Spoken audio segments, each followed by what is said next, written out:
أسماء، ونحن ناس عرب وولايتنا معتصمة، ومين في الرجال وفي النساء واجهت مواجهة أسماء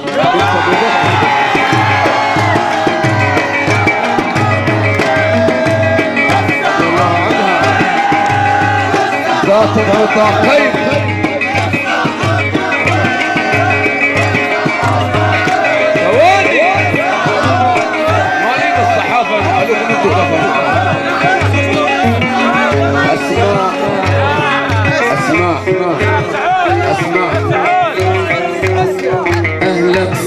احنا بنتكلم في اسماء دي بنت سيدنا ابو بكر اللي بعثت الواحد يقتل سيدنا الحمزه، دي هند بنت عتبه قالت الاقباط. انا بتكلم على السيده اسماء ذات النطاقين. ادي المواجهه واحد في البيت كان وين دفعنا لك حق الكتب ورسومك، دفعنا لك حق الكتب ورسومك معاي. لو جبت ورق اسمك بس يتخالف في البيت طلعنا لك ورث امك اهلك وبيتك.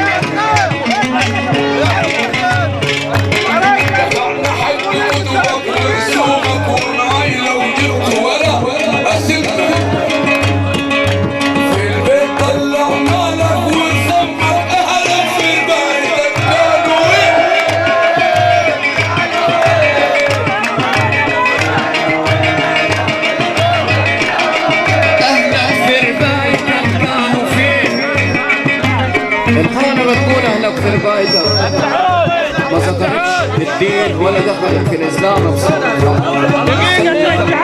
انا اشرف احترامي ليكم المستمعين، رجعت للموضوع الاولاني وبعد كده جيت لك في اهلك في ربايتك بناء عن ايه؟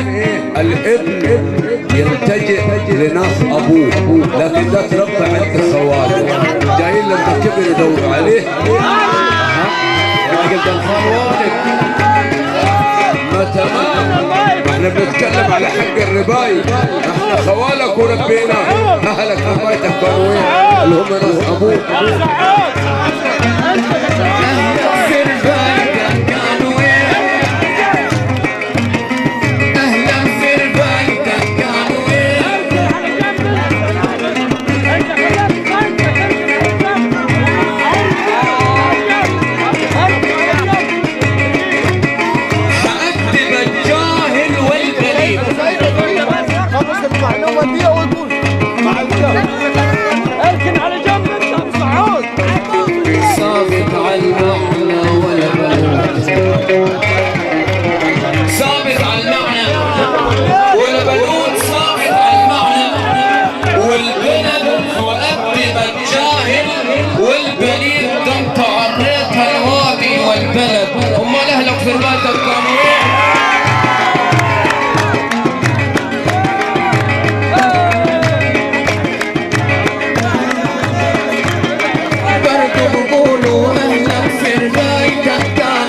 عمال استعجب على عمر